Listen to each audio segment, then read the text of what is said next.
is it so common for men these days to want to demand, beg, whine, or force catering and submission from a woman? I have a feeling that someone's not living like they know their worth.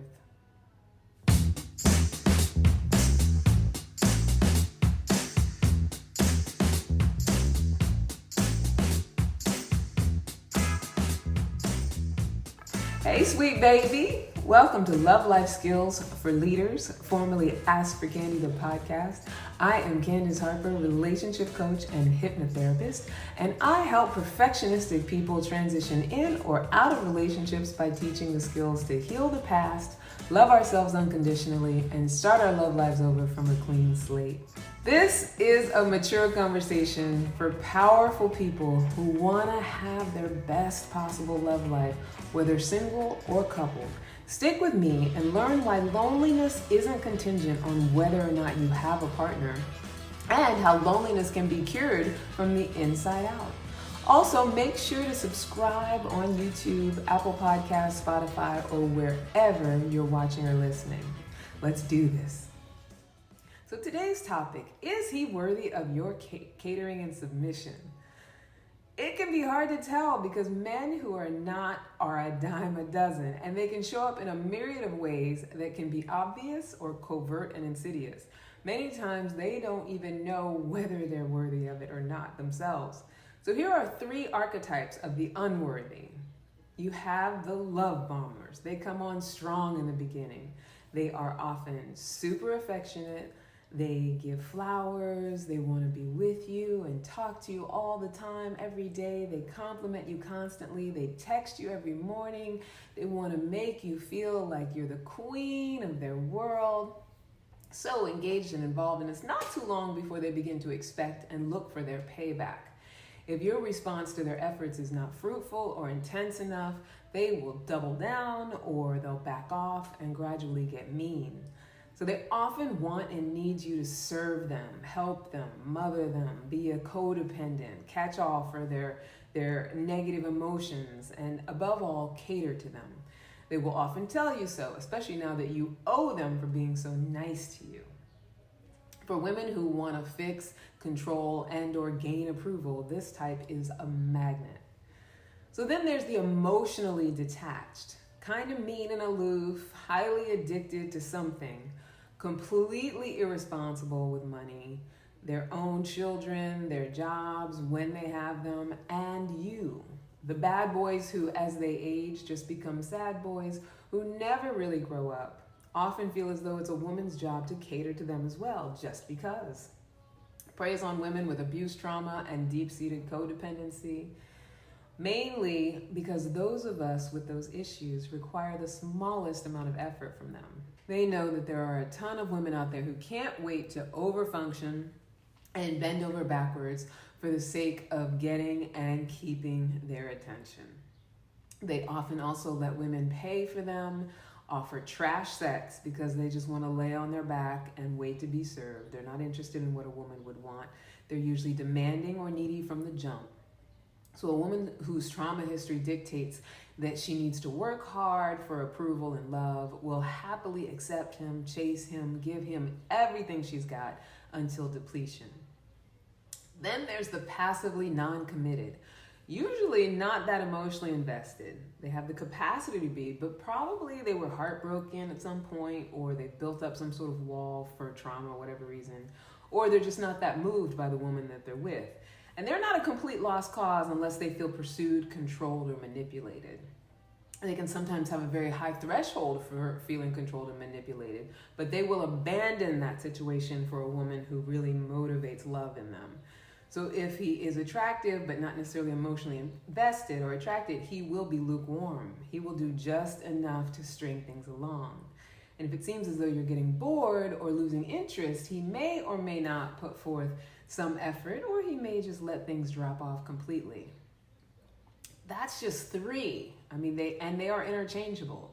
Some men have been all 3 within the span of a month. The common threads between them all is that they prey on the desperate, weak, unhealed, and codependent among us. They want you to be an overgiver because they are short on resources and resourcefulness.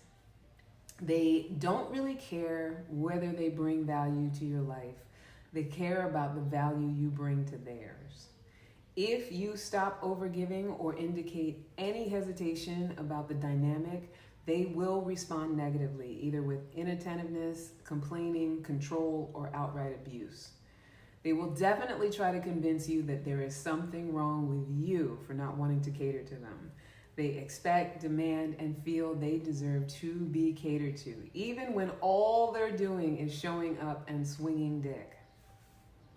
They tend to be natural addicts, victims, and in many ways, overgrown children who can throw vicious or passive-aggressive tantrums if they don't get their way. They can be very petty when met with denial of their extensive needs as well. So what if you are a woman who wants to be in her feminine energy, believes in submission, and is happy to cater to their man? Just wants a man that feels joyful to cater to and not like an emotional vampire, someone who feels like a partner. I say utilize time. Take your time to get to know what you are engaging with. And here are 5 things that prove a man is worthy of your full submission. Number 1, integrity. This is not moral integrity. This is alignment between words and actions. My ex used to always talk about quitting weed while steadily waking and baking. When he says he wants a loving relationship, is he at all interested in what would make you feel loved? Or is he just bombing you with what he thinks love is and then expecting a return? Number 2, self-respect and respect for others. Does he take pride in the way that he moves about the world? And I don't mean arrogance. I mean, is he a gentleman? Is he kind, compassionate, and fair? Does he present himself well for the sake of himself and others? Number 3 is authenticity. This relates with integrity. But is he expressive and honest? And we can always feel it when someone holds back or says something to affect an outcome from us rather than is just sharing from their heart. Number 4, does he give unattached generosity? He does what he does because he wants to do it. You don't have to beg or plead. He cares about what you need most. He considers what would make your life easier, etc. Number 5, consistency. If his feelings and intentions are real and authentic, and he knows he's making a man's choice to be in your life, he will be consistent. There'll be no stopping him. You won't have to wonder, you won't have to beg or chase. You can just engage with him with full self-expression, full catering and submission, and give him your love. And that is a man who is worthy of your submission. He's there to stay by his own volition. He's not waiting for you, for conditions to be right.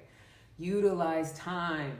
Men who are worthy of relationships and submission are capable of expressing these things for long amounts of time. Even when things aren't going their way, they are leaders. Leaders don't wait. They provide a safe space and energy for what they want in their lives. They attract submission rather than demand it.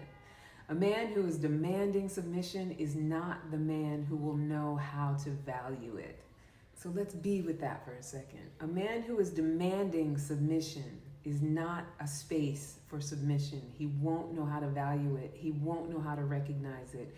He won't know how to acknowledge it and see that it's right there before him. If he's demanding it, there's not enough that you can do for him to get to a point of satisfaction. He thinks there is. He thinks that, if I demand it enough, I'll feel full. But the fact that he's making that demand means that there's a hole he's trying to fill with you. And it's impossible to fill someone else's hole. They have to be willing to fill their own. And I don't mean that in a sexual euphemistic way. So if having a partner in your life who shows up more agape than eros and actually cares about your experience is a foreign concept to you, I want to recommend the following book.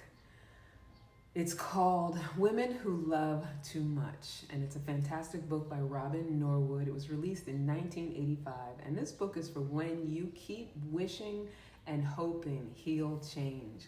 A lot of times we end up in these relationships with men who demand from us, want from us, need from us, in however way they do it, whether aggressive or passive aggressive. And the reason we engage for a long time is because we're hoping that all of our love and all that we give them and whatever we do will actually change them. So whether it's tough love or overgiving, overfunctioning, giving in, that idea that we can somehow make them better, or if we stick around long enough that they'll continually improve to a point where they'll be the man that we want. Now, that's not to say that you can't grow with someone, but it's very different when we put the responsibility on ourselves to make someone better, especially someone who either isn't looking to be better or has already convinced themselves that they're where they need to be, or even in their own growth has a minimal space for growing and listening. Because maybe they only listen to themselves, or whatever they're listening to isn't actually providing them the thing that would open them up to being able to have true intimacy. And so that's it for today's topic. I mean, hopefully I've offered some nuggets, just something to think about going forward for you, something for you to sort of grow on as far as these relationships that we choose, right? Something that will make you feel like you can open yourself up to someone who is able to be those 5 things that I listed. Someone worthy of your catering and your submission. All right, so just a reminder, my premium relationship coaching and hypnotherapy package, Love Life Skills for Leaders, is currently on promotion at half price until June 23rd, 2022. I want you to go to bit.ly/Love Life Skills for Leaders to apply for a free consultation. And so now it's time for our new segment, Love, Lyrics, and Lies. I'm so excited about it. So this is my new segment where I take on a love song, dissect its lyrics, see if I can find the lie, and help you listen more healthfully. The beautiful thing about music is that it has the power to move our hearts and minds and bodies in any direction it wants them to go. And so, there's also this endless amounts of love songs out there. The scary part is that most of them were born of the pain of whoever wrote them, which means that they are fraught with all kinds of unworkable beliefs that if we listen enough, we begin to poison our romantic paradigm and it overtakes our experience of love. Don't believe me? Turn on your favorite sad love song, listen to the whole thing, journal how you feel, and then immediately turn on your favorite happy love song, listen to the whole thing, and then journal how you feel, and then compare the two. Just compare your own feelings. Be with what you're feeling. Imagine years and years of listening to sad love songs, or maybe you already do, and what does your love life look like? I can guarantee that it's a product of everything that you believe that is enforced by the music you listen to. Now, here's a caveat. That doesn't mean don't listen to the music that you love. I absolutely want you to listen to the music you love. I just want you to begin listening smart so that it doesn't take over your love paradigm. So without further ado, here's this week's song. I've got love on my mind. I've got love on my mind. I've got love on my mind. And there's nothing particularly wrong. It's a feeling I feel inside. When I woke up early this morning, it was staring me straight in my eyes. I've got love on my mind. I've got love. So the lyrics to I Got Love on My Mind by Natalie Cole. Let me line them up so I can read them to you. When you touch me, I can't resist. And you've touched me 1,000 times. When I think of your tender kiss, then and there I start to unwind. Ooh, in your arms I like to be, yeah, caressing you gently and tenderly. Oh yeah, from sunrise to sunset, all through the day, I've been waiting for your return, and you know this is where I'll be. I can say to the world I've learned, only you can satisfy me. Satisfy me. Oh, you have made me so very happy. Oh, baby, baby, love, love on my mind. Love on my mind. This week I declare there is no lie in these lyrics. At this time in Natalie Cole's life, she was early into her 4-year marriage with Marvin Yancey. He wrote this song. She sang the hell out of it. And it was released January 22nd, 1977. She sang it like she meant it. And if you've ever been at the beginning of a relationship, a juicy, sexy relationship that burned hot, you know that obsessive feeling of having love constantly on your mind. Nothing wrong with it, nothing wrong with any of it. But oftentimes, those of us who do overfunction in relationships, we find ourselves in that state. And in that state, unable to be discerning and able to understand when it just might not be a long-term thing. And you can have love on your mind with someone who is not worthy of your catering and your submission. All right, my sweethearts, that is it for now. Follow me on Instagram and on TikTok and on YouTube. I'm at Candy Love Coach on Instagram and TikTok, Candace Harper Love Coach on YouTube. And until next time, keep being unapologetically lovable and give yourself grace. I love you so much.